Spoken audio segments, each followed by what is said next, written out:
Hey guys, so today I wanted to do kind of a different video and talk about our journey of going through unexplained reoccurring pregnancy loss and how we were able to get our rainbow baby. I feel kind of awkward filming this because I know family will probably see this, and I don't think we've ever talked about our full story with like family or friends or anything. We publicly have talked about that we've gone through losses and miscarriages and things, but we've never shared like the details of it all, or like all the doctor's appointments and all of the personal things that we went through during it. But I wanted to make this video because when I was going through it, I remember watching videos like this to try to feel less alone, to know that there are other people that went through similar situations like me.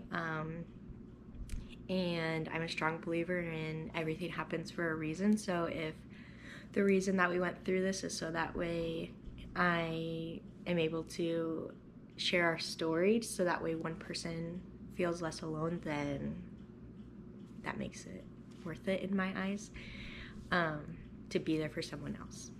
If you see Henry in the back, he'll probably be in and out, but that's just how he is, so hopefully he's not too distracting. So quick introduction, my name is Emily. I am 24 years old and I've been married to my husband Quentin for 5 years.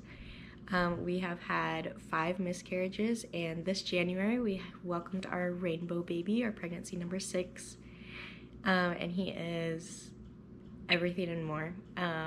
He is definitely worth the wait and worth all the heartbreak and everything. To start from the very beginning, when we got married, I told Quentin that obviously I wanted to be a mom, and he obviously wanted to be a dad, and we were really excited to start our family, but we decided that because we didn't get married young, and to just enjoy the time with the two of us, and to just be able to be young adults together, we decided to wait 2 years, and then once we reached our 2-year anniversary, we would come back to the topic and decide, kind of like reevaluate, like to see where we are, like are we both mentally ready, are we both like financially ready, physically ready, all of those things. Come up to our 2-year anniversary, we moved into our house that we just bought. When we were house hunting, we definitely were looking for the idea of, can we raise kids here? Can we bring a baby home here? Like, is it a safe environment? So we were able to find a house that was perfect for our family in our eyes. It was in a great neighborhood, lots of young families, lots of babies being brought home, so we thought it was perfect. And then during our anniversary, we talked and we said that we both thought we both were ready to start trying for a baby. So we decided to go ahead with that. One thing that I am super grateful for is that we have never struggled to get pregnant. Anytime that we have decided to try for a baby, we have always been blessed with one. So even though we did have our own struggles with bringing the baby home, we never struggled with actually getting pregnant. But so our first pregnancy, it was super exciting. On my husband's side, he's the oldest grandkid and the oldest kid in his family, so this was going to be first grandbaby, first great grandbaby, first niece or nephew. So it was kind of a big deal. And then on my side of the family, I had a couple of nieces and nephews at the time. So it was like really exciting. It was kind of a big moment. I can remember taking the test in the morning right after he left for work. And I was working remotely at the time.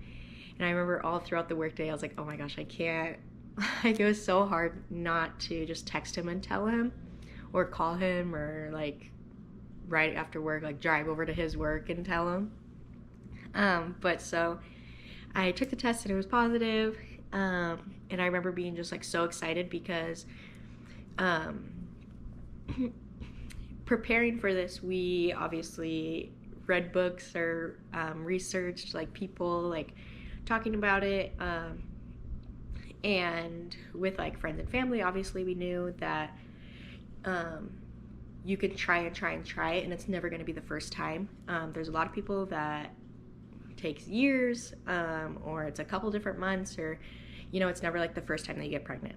And I remember we were so excited because it was the first time, and we were like, how lucky are we, like this is meant to be, like this baby is going to be such a blessing in our lives. And I remember he came home and I told him I had like the test, and then I had like a little onesie, and he was like so excited. He like didn't know what to say because we kind of mentally prepared ourselves for it not to work the first time, and then when it did, it was such like a shock, like, oh my gosh, this is real. And I remember we both like couldn't contain our excitement, so immediately we FaceTimed, we called, we texted all of our families, just to share with them, and they were so excited. Growing up, I always said that I wanted to be a mom. Like when people ask, what do you want to be when you grow up? I always said, I want to be a mom. And then when they're like, well, what career do you want to have? I would always say something like, oh, I want to be this because then the hours won't conflict and then I can be with my babies, or like whatever the case is. When we told my family, I don't think they were that surprised. I think they were surprised that we actually waited the full 2 years. But it was just so exciting. And it was really new. I remember we called Quentin's family and they were all really excited. I remember his sister was crying and she was so excited to see our baby and to be an aunt. And I remember his parents were so excited. And I remember like right after we told them, his dad would like send us like screenshots, and he's like, oh, I just bought this and I'm gonna send it to your house. And it'd be like a crib or cute little outfits or whatever. And like we were like maybe 4 weeks at this point, like very, very early. But I remember everyone was just super, super excited. Flash forward, it's a couple weeks later. I'm about 9 or 10 weeks at this point. And during work, I started getting some like cramping, nothing too terrible. I know that early pregnancies, sometimes you do cramp and then it's normal. It's just your body is growing a human. I'm trying to make room for that baby. And so I didn't think anything of it. And then towards the end of the workday, I went to the bathroom and I realized that it was just like a light spotting. And of course, I freaked out and like Googled immediately, and then I read that if it's light spotting, totally fine, totally normal most of the time, but if it's like bright red and it's heavy, there's an issue. And I was like, okay, well, it's not bright red and it's not heavy. And then I'm kind of just like sitting on it. Quentin was working late that night, and so I texted him kind of like what was going on. And he's like, oh, well, when I get home, like, we can watch a movie, we can relax, whatever you need. And I remember trying to tell myself, like, everything's gonna be fine, like, you're a first-time mom, stop, like, overthinking it and everything.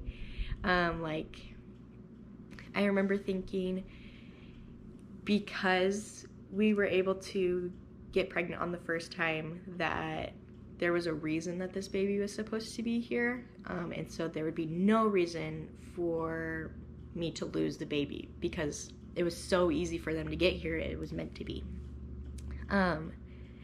But there was like something in my mom gut, I like to call it, that said you need to see a doctor. Like, worst case scenario, like obviously you're losing the baby, but like even if it's like work, like a waste of time for them to just be like, no, you're totally fine, baby's fine, like fingers crossed maybe we got to see baby a little bit early on the ultrasound, or just have that peace of mind, would be really important. So I texted Quentin and I said, once you get home, I'd really like if we could go to urgent care to see, just to make sure everything is fine. Of course, he was on board. I think that made him a little bit nervous that I was nervous, because like I said, like leading up to this point, like I did all my research, I read all the books, I read all the blogs, I watched all the videos, And so I think me being like the baby expert in his mind made him nervous that I felt uncomfortable or uneasy about something. So he gets home, we go to urgent care. They tell us that because of how early I was, they can't do anything in urgent care, so we needed to go to the emergency room.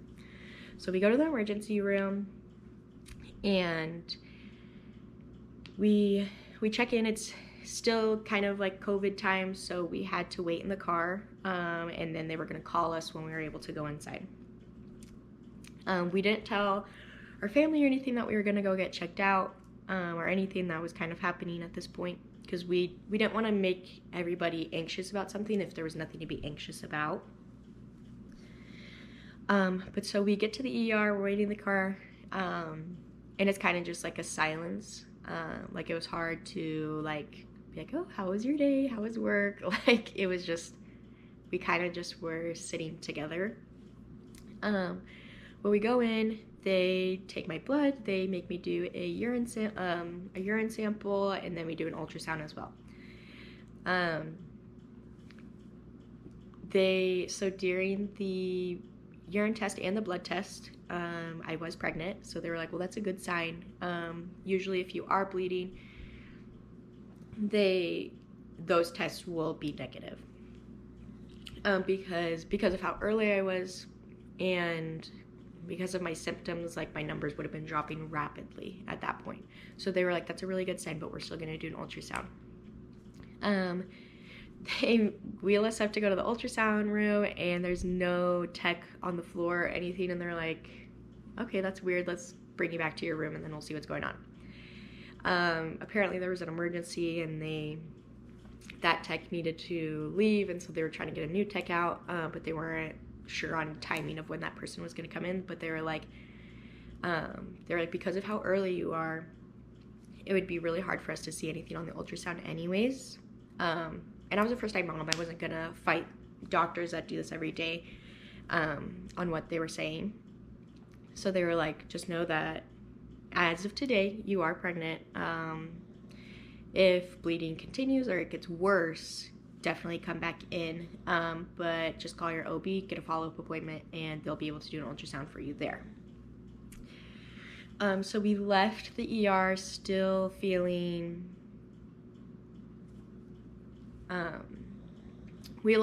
still confused, because basically what they did was things that we could have done at home. Like I could have taken another pregnancy test at home and been like, oh, well, it's positive, so I'm fine.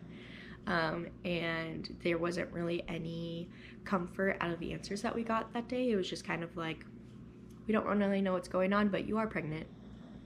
Okay, so we took those answers and we went home. And then the next day I called my OB office, and I had an appointment set up at 13 weeks, which was the first time they would see me, but I called and told them the situation and that I went to the emergency room, and that I needed to be seen sooner for a follow-up appointment.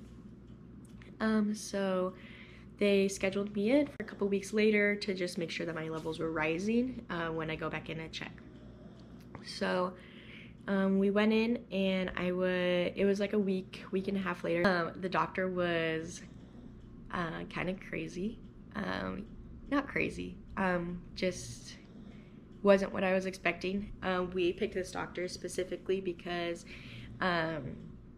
one, he took our insurance, but two, his wife went through multiple losses and they had to do IVF, so we thought if we are losing our baby, he'll be sensitive to that. So we went to the doctor's appointment. The nurse, she's talking to us, she's kind of hyping us up that she's so excited that we're having a baby, that it's our first one. And so we're like, well, she's in a good mood, like she's obviously read our chart, like she knows like why we're here, so that's like a good sign of like she's not like uncomfortable or anything, then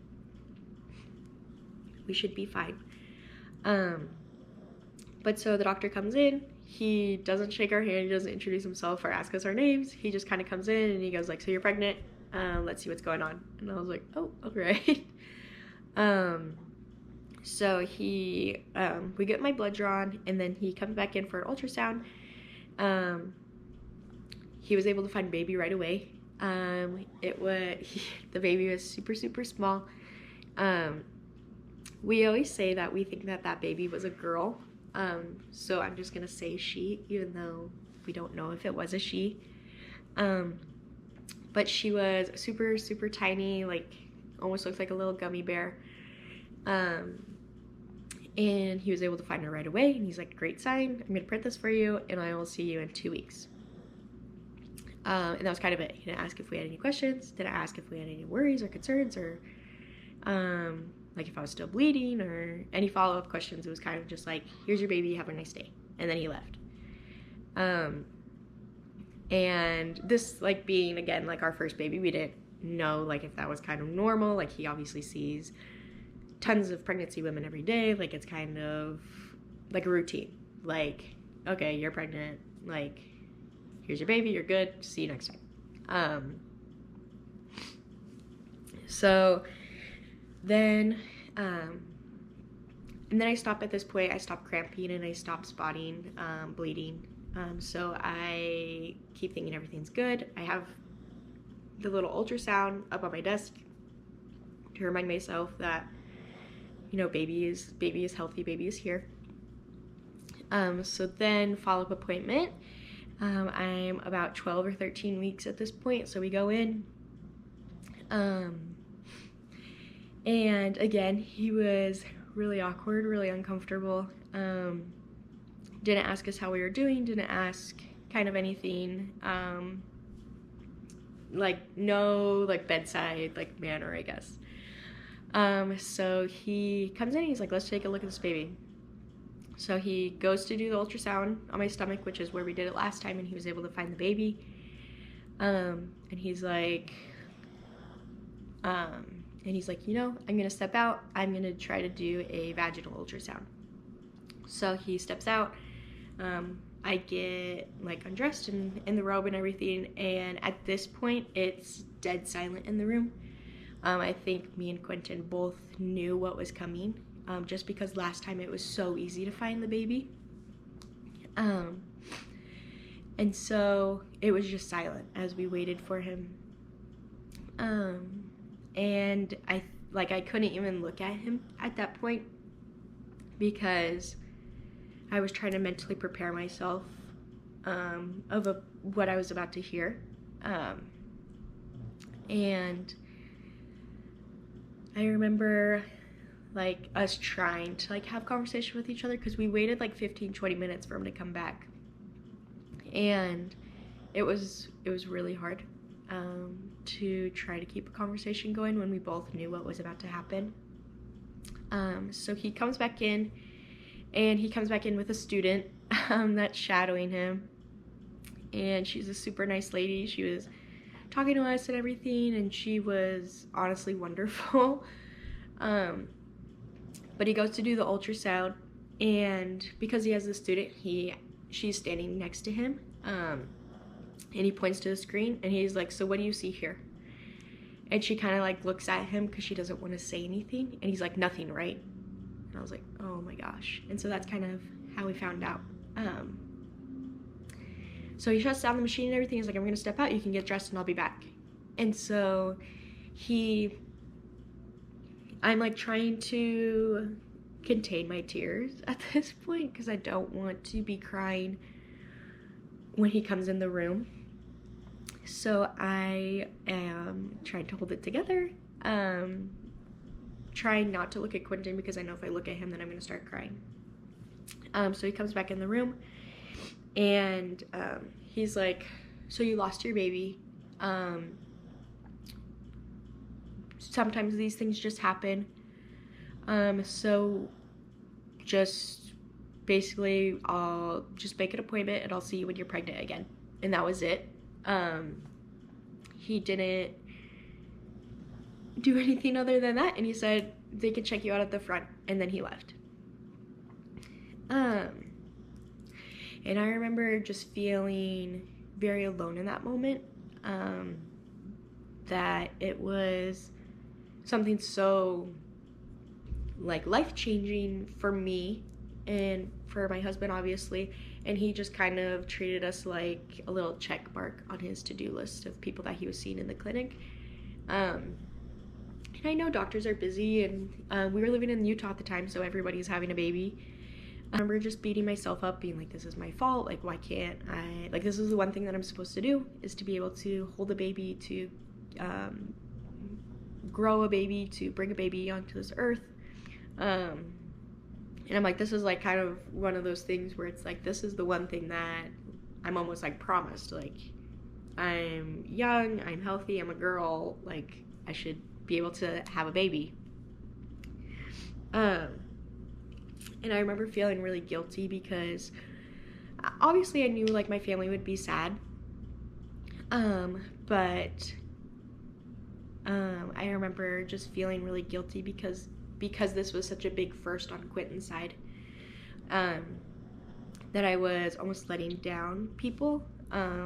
I thought that like I wasn't going to be invited to like family events, and that people were going to be so upset with me, and that it was going to be like some crazy thing, that like they weren't going to talk to me anymore, or that I was going to be kind of like outcasted from the family, which I obviously knew, like, realistically speaking, that would never happen. That's not like what my in-laws are like. And plenty of people on Quentin's side of the family have dealt with infertility and pregnancy losses, so I knew obviously like that would never happen. But in that moment, I was just like listing all these things where I was like, just like how upset everyone was gonna be, and not upset that the fact that we lost the baby, but that they were gonna be upset at me, and kind of think like, well, what did she do? Why couldn't she do this? Type of thing.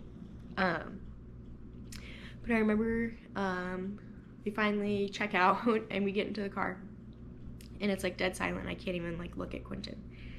And I remember he grabbed my hand, and so I look at him, obviously. And we're both just crying, looking at each other. And he just goes, "This isn't your fault. I'm so sorry." And like that was kind of it.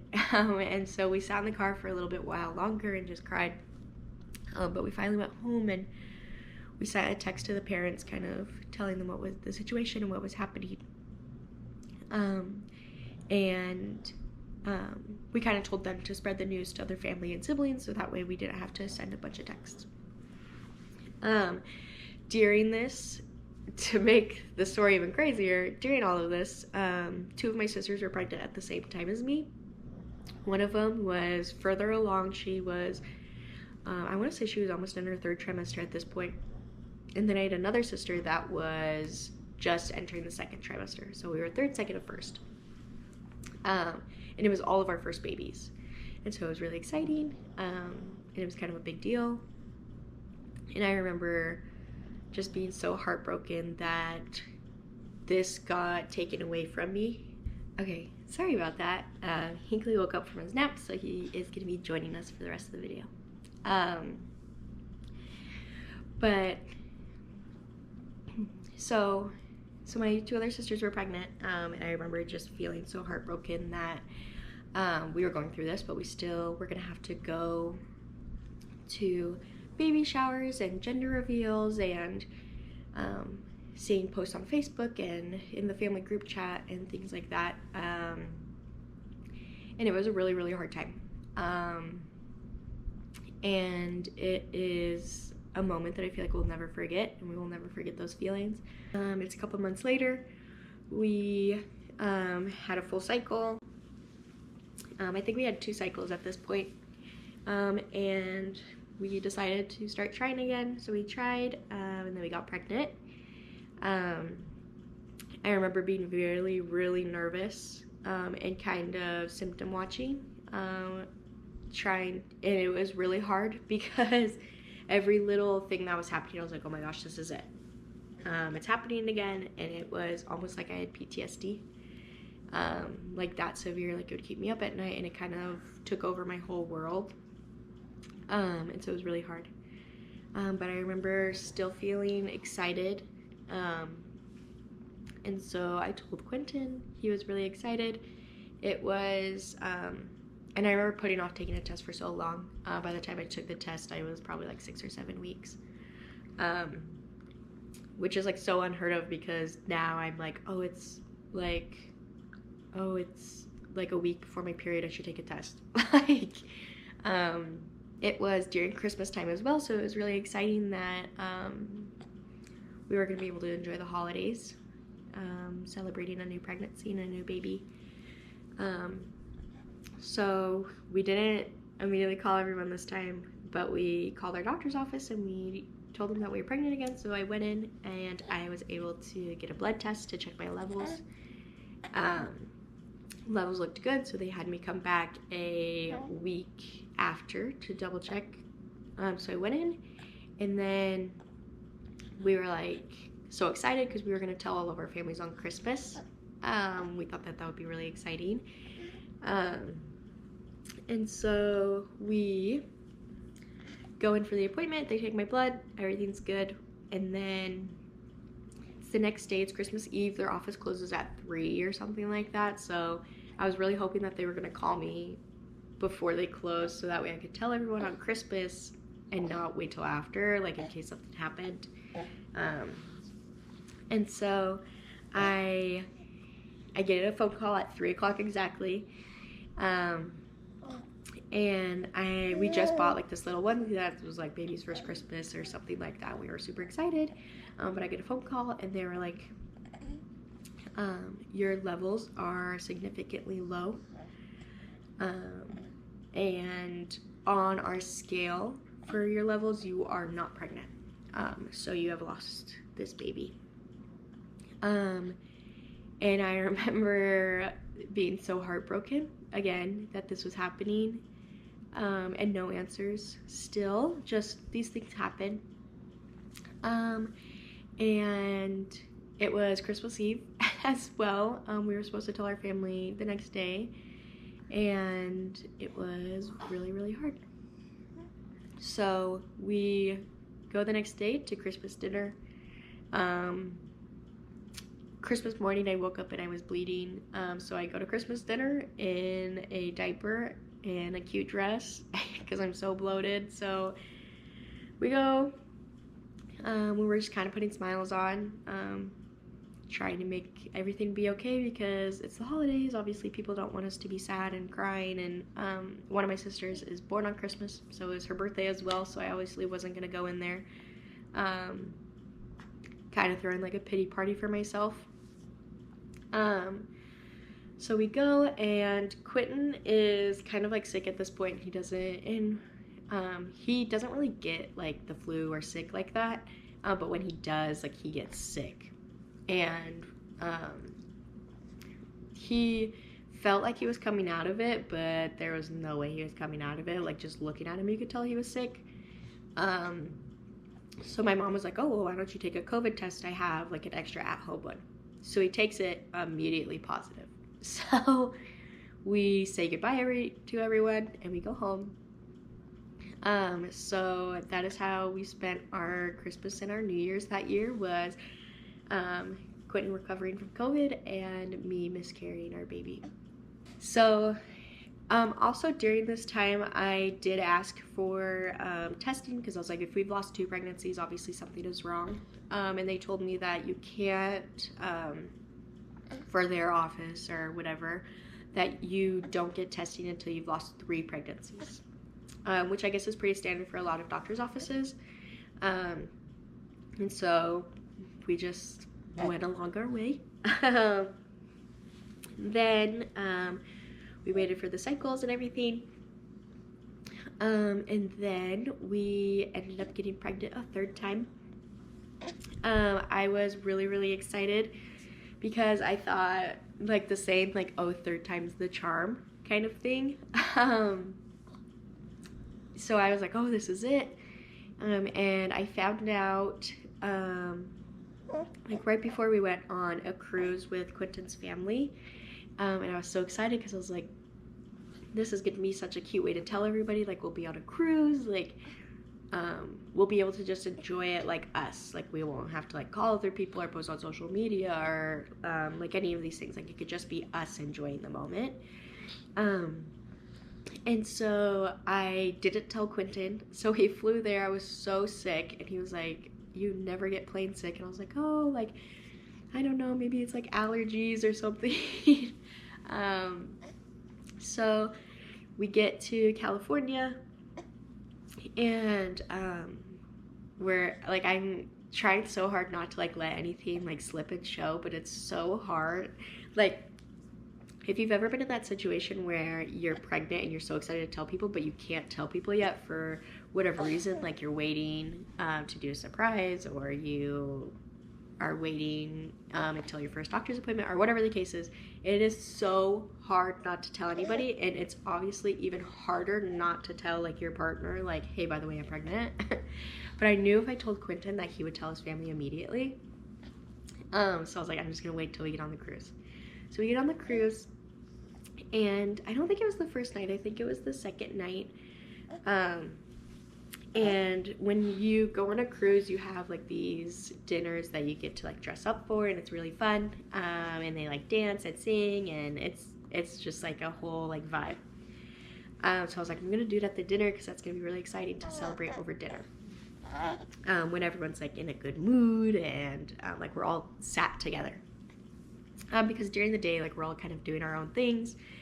And so I wanted to make sure that it was like when we were all together and it wasn't like suspicious, like, hey, everybody get together. So I'm getting ready for dinner. I'm in the bathroom. I think I was like curling my hair or something. And all of the siblings are in our room. They're all playing cards together while everyone's getting ready for dinner. And I remember I was curling my hair, and then I felt something. Felt like something was like tickling my leg, so I looked down and I was bleeding. And it was kind of like a surreal moment. Like it felt like a dream. Like I was like, there's no way that, one, this is happening for the third time, but two, that this is happening in the middle of the ocean. Like I don't have any pads, I don't have any medicine, I don't have access to my doctor. So I'm trying to figure out what to do, because we're supposed to be going to dinner. 1, 2, we're in the middle of the ocean. 3, we're on vacation with his family, and like we all took off work to be there, we all spent money to be there, like we were all having a fun time. And I remember I like called Quint's name through the door, and all of the siblings are like right outside the door because like it's not a big room. And so he comes in and he sees that I'm crying, and so he immediately comes in and closes the door. And he's like asking me what's going on, and I told him that I'm pregnant. I was trying to surprise the family at dinner tonight, but I'm bleeding. I think I'm losing the baby.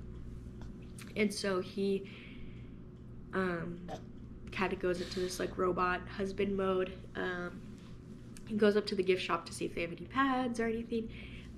All they had was panty liners, so I had to like stick like 5 panty liners into like a swimsuit bottom, and then wear my swimsuit bottoms, and then a dress, and we went to dinner. And we just enjoyed the rest of our cruise.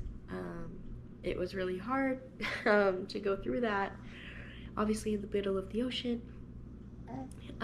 It was hard too because I felt a little awkward because I obviously couldn't go in the water. Everyone was swimming, everyone was going down the water slides and stuff, and I kind of was just sitting to the side, and I felt bad because everybody thought that I was like in a mood, or I was sad, or something was happening. But I obviously didn't want to tell everybody on the cruise like, hey, I'm having a miscarriage, like, sorry, I'm not going down the water slide. But thankfully towards the end, when we were able to do like excursions and things in the water, it was a little bit lighter. So I just put a tampon in and went and swam. So by that point, I've had 3 miscarriages, so I was eligible to get testing done. So I made an appointment with my OB, and we went into the appointment, and he's like, okay, so I'm gonna check your progesterone levels. And I'm like, okay, and he's like, that's it. And I remember thinking, you silly. Here you go. But I remember thinking that that's really weird that I've had 3 miscarriages and you're only gonna run my progesterone levels. So he does it, and he's like, they're normal. And I was like, well, I'm not pregnant, so they should be. And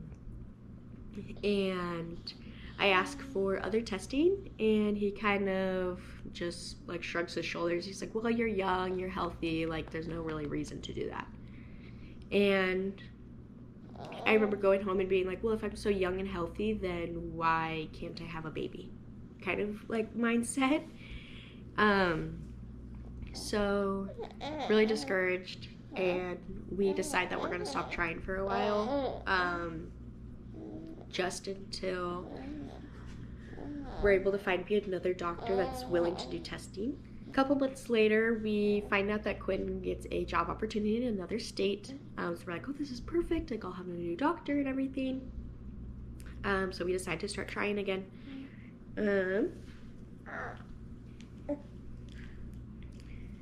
So we start trying again, and we get pregnant. And this is our 4th pregnancy. So we sold our house, and it was kind of a relief to say bye to that home, just because there was so many sad memories there.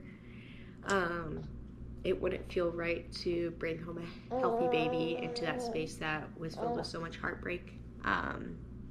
So we sold our home, and we moved to New Mexico, and we didn't tell any of our family or our friends that we were pregnant before we moved, because it was already hard that we were moving away, and we didn't want to add that on top of it, especially too if something were to happen. Again, just protecting our hearts and protecting other people's hearts. A couple weeks go by, we're living in an Airbnb in New Mexico because we didn't have a rental yet, and we ended up having another miscarriage. So I made an appointment with an OB that I found, just to confirm that we were losing the baby. So they gave me an OB that was 9 months pregnant, and I was her last appointment before her maternity leave. So she was like, well, that's not normal with your age and your health to have lost this many babies. So she sends me in for a bunch of different tests. They do a whole bunch of ultrasounds to check for endometriosis, to check my eggs, to check my tubes, to make sure everything is looking good. She checks my levels, everything is fine, ultrasounds come back fine. Another doctor calls me with the results. They're like, everything is fine. We don't really have an explanation for you, so at this point, we are going to diagnose you with unexplained reoccurring pregnancy loss. Which I think was harder to hear than a diagnosis, because once you have a diagnosis, there's steps and things to do to fix it. With a unexplained diagnosis, there really isn't anything to do other than just cross your fingers and pray. So we stopped trying for a bit. We moved into a rental, and then we decide maybe we should try again. So we tried again, and we got pregnant the 5th time. We both felt like this is the one. We made it. Like, we waited so many cycles. Like, my body should be in perfect condition. And something about it just felt right. Like, everything's gonna be fixed. And then we lost that pregnancy. It was really hard because we were living with my sister-in-law at the time. And we obviously didn't want her to know about it or to worry about it. And then we were away from friends and family. So it was really hard to go through it for the 5th time. Okay, So sorry, my battery died, and then Hinkley needed a diaper change. So he is sitting in his bouncer as happy as he could be. So if you hear him in the background talking, that's what he's doing. But so we had our 5th miscarriage, still kind of trying to figure everything out still. It was kind of chaotic at that point because we didn't really know what to do going forward. So we both decided that we were going to try to do IVF. And to get referred to the fertility clinic that was near us, you needed a referral from an OB/GYN. And so we made an appointment with an OB. There's a doctor shortage there, and it is the #1 state for teen pregnancy. So there was a lot of babies being born. So I called in February, and our appointment was for June. So that's how far out it was. Okay, we are back again. Hopefully this time he's good to go for the rest. Flash forward to present-ish time. We decide before we get our referral for the IVF clinic that we would try one more time, just to see. Maybe 6th time is the charm. So we get pregnant, and I start bleeding, I start cramping, and we know the drill. So, but it felt different this time.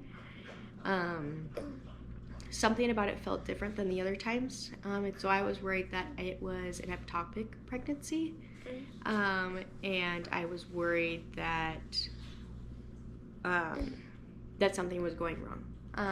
Obviously, I know that I'm losing a baby, so I need to make sure that nothing else is happening. So we go to the emergency room, and I don't even tell Quentin that I'm going to the emergency room. I just drive. It's like 45 minutes from our house at the time. And I drive down there, and I tell him, hey, I'm in the emergency room. I think I'm having a miscarriage. If you want to meet me, that's where I am. And he was like, oh, okay. So he got off of work. He came and met me.